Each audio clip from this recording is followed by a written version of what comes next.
Un saluto da Heavy Metal Eleven. Oggi celebriamo con piacere i 10 anni di un gioiellino sconosciuto, ma fantastico, a base di rabbia, frenesia, testi caustici, thrash metal e hardcore punk.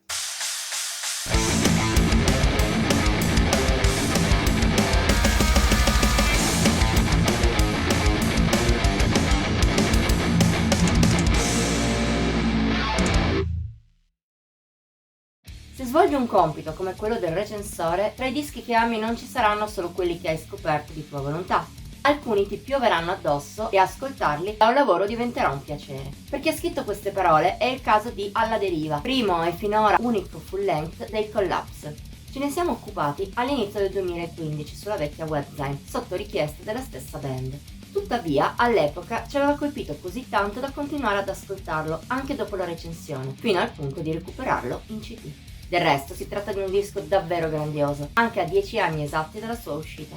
Di certo il suono di questo collettivo nato a Firenze nel 2009 rimane incisivo all'estremo. È diviso in due metà quasi esatte. Da un lato c'è una componente hardcore punk riottosa, cruce, mentre dall'altra un thrash altrettanto incattivito e potente.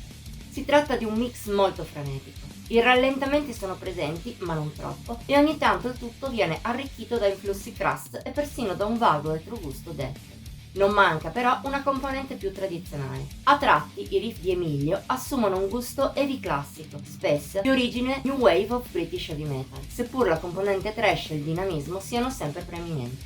Il coronamento di tutto ciò è il cantato di Matteo, urlato come da buona tradizione hardcore. Grida, testi tutti in italiano, spesso caustici, di carattere politico o sociale, seppur non manchino temi più leggeri. È un fattore che aiuta Alla Deriva a essere ancora più graffiante e coinvolgente, qualcosa che ai Collapse riesce a meraviglia. Scordati dei gruppi che suonano trash o generi analoghi copiando i grandi del passato in maniera sterile e derivativa. I toscani si dimostrano vividi, passionali, arrabbiati. Tutti concetti che vengono trasposti in maniera fedele nella loro musica. Merito anche di capacità di scrittura ben sopra la media, che non scadono mai nell'artificioso e neppure nella banalità. Il risultato sono 25 minuti di puro fuoco, pieni di passaggi e brani immemorabili. Potremmo citare per esempio Democrazia Brutale, feroce come indica il titolo per tutta la dorata, e ancor di più nel finale, oppure Qui va tutto bene. Incazzatissima, minacciosa, persino oscura nelle strofe, si apre giusto un po' nei ritornelli, seppur il testo sia ancora di un virulento anticlericalismo. Il meglio di Alla Deriva si trova però in Sputo Odio e in Roma a mano armata. La prima risulta coinvolgente all'estremo, con un riff più bello dell'altro e una continua alternanza trash punk. Non parliamo poi della seconda, da estasi nella sua progressione ancora cupa, pesante, ma ben studiata anche nei momenti più heavy e nei suoi assoli. È una chiusura in grande stile, che rende giustizia in pieno al grande talento dei Collapse. Tuttavia, anche tutte le altre tracce sono di livello altissimo, in una serie breve ma intensissima di gem. L'unica sotto al livello del capolavoro è la title track che apre la scaletta, colpa di un ritornello meno efficace e un filo banale. Anche così, tuttavia, risulta un ottimo pezzo. Può essere il picco negativo solo in un album come questo, mentre altrove brillerebbe molto di più.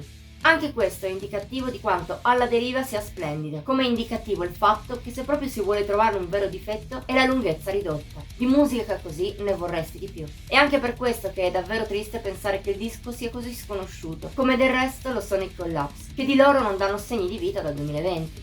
In effetti i toscani avrebbero meritato molto, molto di più. Se non ci credi ti invitiamo con calore ad ascoltare questa loro fatica. Non abbiamo dubbi sul fatto che chi ama crossover thrash metal e hardcore punk non può che adorarlo.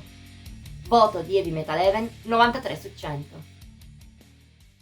Anche per questa settimana è tutto. Abbiamo acceso il tuo interesse su questa gemma dimenticata? Dicelo nei commenti oltre a mettere like e a condividere la retrospettiva. Puoi inoltre iscriverti al canale e attivare la campanella degli avvisi per non mancare neppure uno dei video che pubblichiamo ogni pochi giorni. Infine seguici su Instagram, Facebook e Pinterest. I link sono qui sotto. Ci vediamo la prossima volta!